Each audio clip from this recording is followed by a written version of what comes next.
Mi mamá siempre nos inculcó, si no de una manera directa, siempre ella asumía que nosotros íbamos a estudiar una carrera. Entonces cuando yo me vengo a estudiar a Saltillo, pues ya tenía yo una hermana que era dentista, también de la Universidad Autónoma de Coahuila, otra que era contadora también, un hermano que estudió en Monclova Ingeniería Mecánica, también en la propia universidad, otra medicina, también en la Autónoma de Coahuila, otra dentista, tenemos 2 hermanas y luego seguía yo. Y entonces era como un caminito natural estar en la universidad realmente. Bueno, la verdad es que me quería ir a Monterrey a estudiar biología. No me dejaron, o sea, mis papás no nos dejaban salir de la casa. Yo no sé cómo me les escapé, los convencí, como yo era la sexta, y como que ya se había empezado ya a desgranar un poquito la mazorca porque ya tenía hermanas que estaban fuera de casa. Entonces, de alguna manera, me les escapé. Y como que el acuerdo fue que Saltillo les parecía a ellos como una ciudad probablemente más tranquila, más segura. Conseguí quedarme en el internado de Fátima, que también les pareció como que era un lugar como más seguro, etcétera. Ya sabes, los papás, las paranoias que tenemos los papás. Y así fue. Pero en realidad las materias que más me gustaron dentro de química farmacobióloga eran las materias que tenían que ver con la parte viva. No sé, microbiología, bacteriología, inmunología. Sí, la química orgánica y la química analítica la sufrí. No me gustaron tanto. Entré directamente al Seguro Social. Al Seguro Social primero como, bueno, pues realmente nunca llegué a tener plaza. Entré como suplente en el laboratorio, entonces te podían hablar el día que quisieran y a la hora que quisieran y a veces eran guardias en las noches y la verdad yo me negué, dije, yo no estudié medicina, gracias, yo no quiero guardias. Además, no era el no trabajar, sino la limitante que siempre había de los reactivos y de los equipos para poder hacer los análisis. Entonces, te llegan con un paciente que llega a urgencias y tú estás trabajando en la noche y no tienes con qué realizar esa prueba, yo me moría, o sea, eso no. Entonces, cuando me asignaban una guardia, por ejemplo, en la noche, yo buscaba que alguien más lo hiciera. En el día, lo que quisieran o fines de semana, no me importaba. Entonces, estuve en el Seguro Social, estuve también en el Hospital Infantil de Torreón, también en el laboratorio. Fue muy entrenamiento, muy enseñanza. Y estuve como 2 años solamente en el Seguro Social. Posteriormente, ya iban a ser mi primera hija, decidimos que me quedaba en casa, me quedé 10 años. 10 años, yo no sé cómo me pude volver a incorporar después a la vida productiva y activa, me costó trabajo, pero por ejemplo ya los laboratorios ya no, yo los veía después así como con cierta nostalgia de que veía que las compañeras que se habían graduado junto conmigo pues siguieron ese camino, tuvieron sus plazas y siguieron adelante, pero bueno, tuve la opción de cuidarme en casa también con mis 3 hijos. Sí. Yo creo que en ese entonces yo no lo percibía como un reto como mujer. Empezando porque eran 3 hombres en el salón, o sea, la mayor parte éramos mujeres. Entonces, como mujer eran, por ejemplo, los traslados de Torreón a Saltillo y todo, que sí te tenías que cuidar mucho, que si tomabas un autobús. Yo recuerdo, prefería irme caminando al centro que subirme en un autobús porque tienes el riesgo de que te den una nalgada, de cualquier cosa. De eso, es que eso es, hasta ahora se ha hecho conciencia de eso, ¿verdad? Pero en aquel entonces pues era lo normal de que cuídate y que te pones si piensas irte caminando, ¿me entiendes? Pero a la par que estuve trabajando en laboratorios, aparte se me olvidó decirlo, también estuve dando clases como maestra en la preparatoria de La Pereira. Me hablaron los padres y vente a dar la materia de biología y yo tenía, ¿qué te gusta? Todavía no casaba, 21 años y me soltaron con un grupo de adolescentes de 40 alumnos en un salón de clases para dar la clase de biología en un área de economía que no les interesaba. Entonces fue un reto enorme. Todavía me los encuentro a estos alumnos y nos reímos de varias cosas. Pero también daba la clase de biología en el área de biológicas y me gustó mucho estar frente al grupo. Entonces esa fue la parte como otra vez yo ingresé como en el ámbito laboral. Se abrió la oportunidad en la secundaria del Tecnológico de Monterrey de unas materias que le llamaban materia sello. entre ellas estaba ecología. Y fue como cuando empecé este caminito y también a frecuentar un poco a los grupos de ambientalistas, a interesarme, a platicar con ellos. Y empecé ese caminito por el ambientalismo de esta manera. ¿Ha sido muy significativo para ti o para la comunidad o familiar? Pues dentro de la función pública, el haber podido incidir en algunas acciones importantes, como en algún momento en Torreón pudimos echar a andar un centro de verificación vehicular, que a la fecha funciona. El pasar por el periférico de Torreón y haber participado en ese proyecto de reforestación también me da satisfacción, pues estuve una buena huella. Más adelante, como sociedad civil, también impulsamos un proyecto de recolectores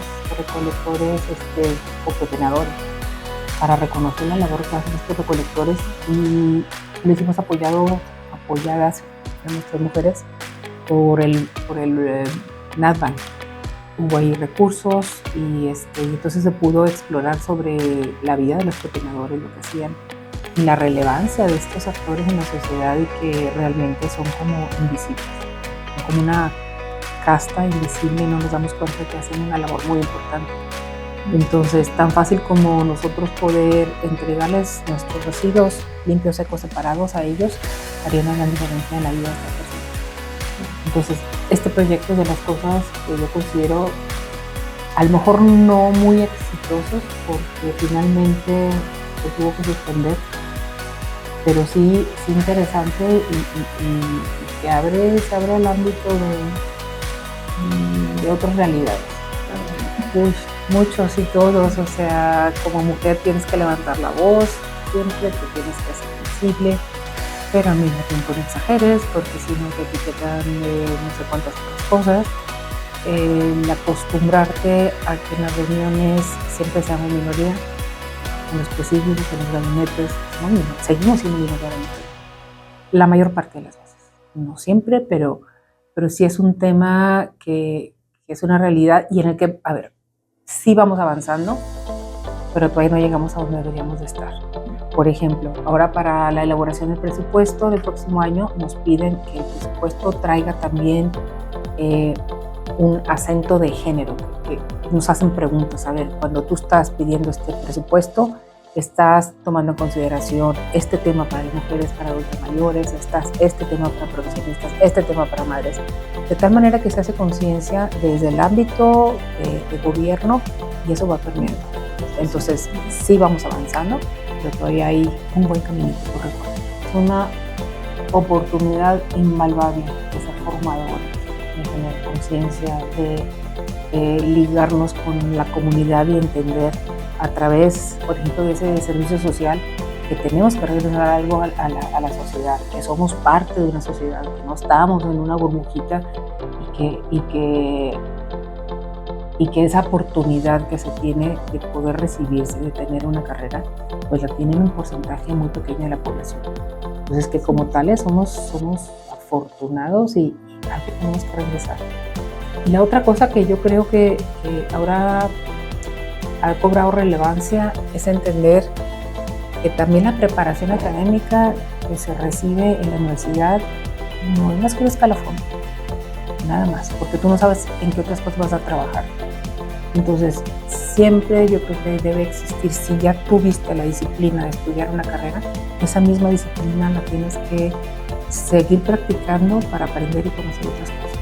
Hay muchos recursos, hay muchas maneras de aprender muchas otras cosas, y la vida y ahora la modernidad te lo está exigiendo. Entonces no se pueden quedar nada más con lo aprendido en la escuela, en la universidad, porque esto ya no es válido. Eso es nada más tu primer escalón. Actualmente, tengo un montón de retos aquí en Coahuila que quisiera yo cumplirlos. Uno de ellos es que la Secretaría de Medio Ambiente cuenta con una plataforma ambiental integral, que estamos trabajando de tal manera que se reconozca la responsabilidad ambiental de las empresas y de todos los sujetos obligados, así se les habla, así se les dice. Así como sabemos y conocemos la obligación que tenemos, por ejemplo, fiscal con el SAT, tendríamos que tener también esa obligación, porque mira, hay dos, una es la conciencia y la otra es la obligación, y que podamos nosotros aplicar la ley.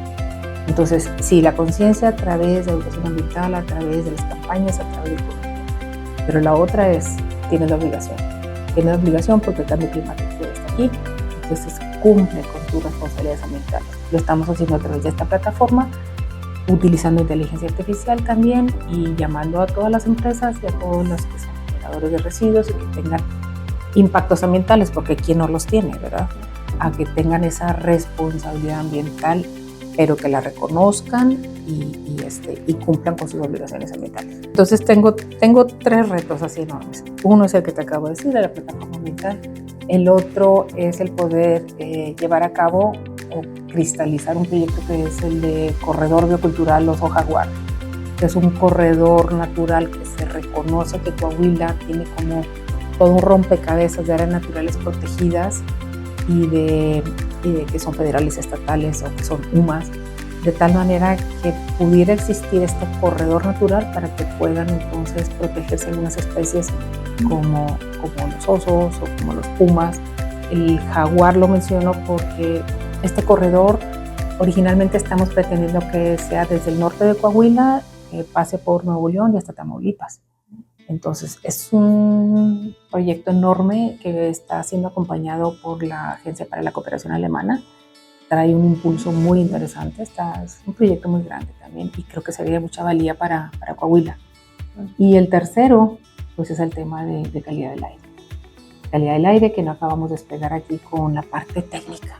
Entonces ahí hay un reto bien importante para que nuestras universidades estén graduando a ingenieros y a técnicos en el tema de calidad del aire, porque es un tema súper delicado, los equipos, técnico en cómo se comunica, técnico, y al final del día, ¿para qué necesitas comunicar la calidad del aire? Por la salud.